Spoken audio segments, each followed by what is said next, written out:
Davis Atma from Affordable Staff, and I'm here with Stuart Bayliss from SGB Finance, and we are about to do a case study interview, just talking about his experience with us and how he's getting along.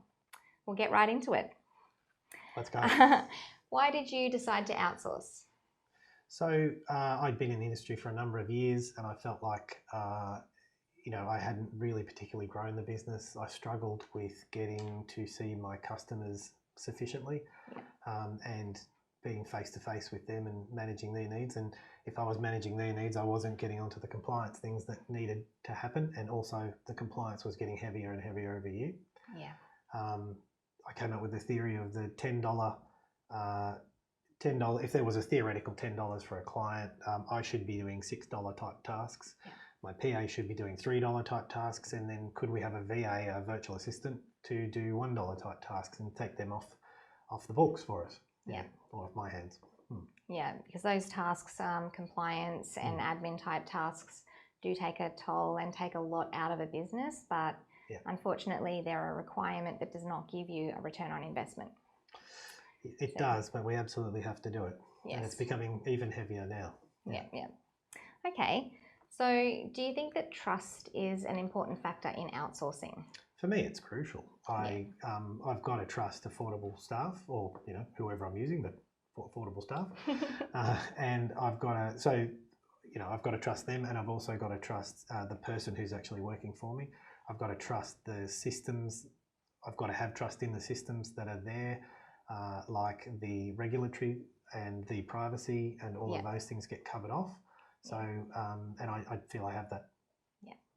With Affordable Staff and with your virtual assistant. Exactly. Yeah. Okay. Why did you choose Affordable Staff? Okay, so I chose Affordable Staff. Well, as a bit of a backstory, I had an order in with another firm, and they, not through their fault, COVID came and hit, and they were in Manila, and so their business basically just fell over during that period. It hit right at that time I had that order in. Yeah. Speaking to some learned colleagues in the industry, I came across your Affordable Staff's name, and they suggested that we speak. So you and I spoke, and you were able to fulfill that order within 3 weeks. Yeah. In fact, you had staff waiting for me. I think we had staff in training. Yes. Right. Yeah, that's right. Given the circumstance again, I'm just going to throw a little extra question in here. Would you choose us now? Yeah, I probably should have stated that. I meant that too. Affordable Staff have been. I felt like I found my home afterwards, because all the boxes are ticked. We've got a great staff member who's he's part of my family now. So he's we get on the chat in the morning and have a yarn about what's going on in life, and how's COVID going in Buckalod, and he's keeping safe, so that's good. Yeah, and he wears an SGB Finance t-shirt. Oh, that's so good. So we got some shirts over there. We did, yeah. It wasn't somehow, easy. Some way. 3 months, I think. Yeah. That was just because it was difficult to travel, so everything had to be sent by DHL. Did you end up using? No, I think we just used the post, and it just took forever. Yeah, but never mind. Sorry about that. If I'd known, I would have advised you another way. Yeah, it's all good. But that's okay. So can I just add a little sub question in there, because you were saying about the support that you have and that you feel like he's a part of your team. Yes. What's his title in your job, in your company? He's the support ninja. Excellent. You love that, don't you? I love it so much. Yeah, it's actually his email address and everything. We have a lot of fun with it. Yeah. So we've actually been trying to get new titles for the second person that we'll get fairly shortly. Yeah. But yeah, support. He loves it too. He just thinks it's hilarious. He's a bit of a manga fan, actually, if you're watching him. Yeah. So he's a bit of a manga fan, so he thinks support ninja's lots of fun. And clients think it's fun, and I'm the only one with a boring name email address. Everyone else has good fun email addresses. We might have to get your email to be the actual boss. Do you feel that outsourcing is taking jobs away from Australia? Yeah, that's a tough question for me, because I guess fundamentally the answer is yes, but I'm a bit of a humanist. I don't don't think necessarily like an Australian. Like I think if everyone's got to put food on the table, so if they can do a job that well for a good price, I think that's fair, and I'm okay with it. I like it. Yeah. Also, I think it's expanded our business. Like we'll probably take on some more Australian people, local people at some point. So I think that it's actually allowed us to advance the business more than it would have anyway. Yeah. As a small business person, you have to look at cost all the time. We can get these people in these, we can get these VAs in to do the minor tasks there, which helps us grow. Then we can, get more Australian local people in if we need to. Yeah. So I think it's good. Yeah, and with a little bit more of an expensive cost base, you could have your local Australian people doing activities that bring more money into the business, which enables you to grow further. Yeah. I love our VAs, their mentality, the way they come into the business, and they work so hard for, a lot less cost than we would pay in Australia, and they're so adamant about how they want to work, and they're keen to impress all the time. Yeah. And the attitude is just so easy to work with. What has outsourcing enabled you to do that you didn't think you'd be able to before? Well, we mentioned numbers earlier when we were talking off camera. So I was probably doing average $2 million per month, which is okay in the industry. It's not shooting the lights out. And I would say we're probably after having Kim for a year and a bit.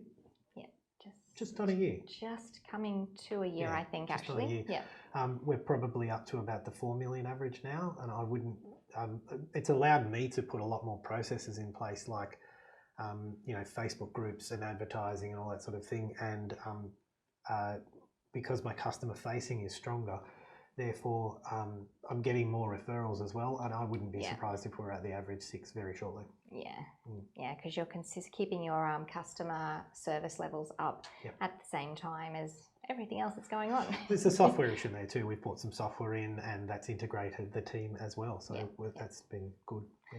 Is that software Broker Engine? It is Broker Engine. Yeah, I'm a big fan. I'm a massive fan. So we actually include some Broker Engine training now in our training block. I don't know if we had that before, but I brought it to you. I told you about Broker Engine.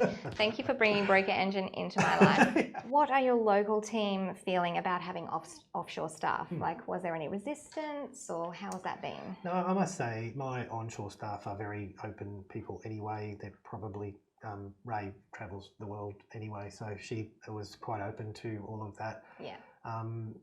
There was no resistance whatsoever. And I would say, it was quite easy for us. We all just jumped on Teams and had a chat, and it took off from there. It was easy. Yeah. Yep. Excellent. Yep. We often find that local staff are really happier about it than the bosses think, because it's actually giving them support that they didn't know they would appreciate so much until it's actually in place. Yes, I agree. Yeah. With our workflows on Broker Engine, they'll often work together without me even knowing about it. I don't want to know about improving and finding efficiencies for themselves in your own flow. Definitely. Yeah. Definitely. Yeah. We like that too. Yeah. What measurable results have you found from having an outsourced team member? Definitely the face-to-face stuff with my clients has gone through the roof. Like I can spend many more hours on that in a day. There was the numbers that I spoke of earlier, the average 2s up to now the average 4s, and I wouldn't be surprised if the 6s came soon. Yeah. I'm on a program to get to the 10s average, which is a great number. I love that number. 10 average per month, but that's still a little way away. I've still got some processes in place, but I can see it coming. Yeah. Steady as she goes. We've written a procedures manual now. That was never there before. Yeah. We have much better software, much better communication, all of those things. Yeah. Not sure I actually have numbers on all those sorts of things, but I can definitely feel that it's stronger and better. Yeah, everything's kind of tied in a little better and working with a bit more flow throughout. 100%. Yeah. What advice would you give to others who are looking to outsource? I think brokers often have I'll just do it myself because I know what I'm doing, right? Yeah. And you're much better off building a process and getting it off your hands. Yeah. And definitely affordable staff. The staff there are skilled enough as they come into the job to be able to do that. Yeah. Yep. Yeah, I definitely find that if you are doing the admin yourself, what is that doing to your hourly rate as a broker? Absolutely. The Yeah. $10 theory, right? Right? Yeah. Yeah. So somebody Get the $1 could be tasks doing off it at 10%. Yeah, that's right. Yeah. I don't even mean money necessarily. I mean just that it's an entry level job, like you said. So if Yeah. it's an entry level job, pass those entry levels off. Yeah. Solicitors and lawyers and accountants have been doing that for ages. You know, the Yeah. senior accountant looks at your books like once or for an hour because they're at review. $300 an hour. And then the mid-level accountants, you know, look at your books for, you know, 50% of the time because they're $100 an hour. And Yeah. then they have the admins that punch in the numbers and they're, I don't know, $30 an hour or $40 an hour or something like that. Do I want to be paying $300 an hour for the accountant to be punching numbers in? I don't. So No. that's why I like that theory too. Me neither. Okay.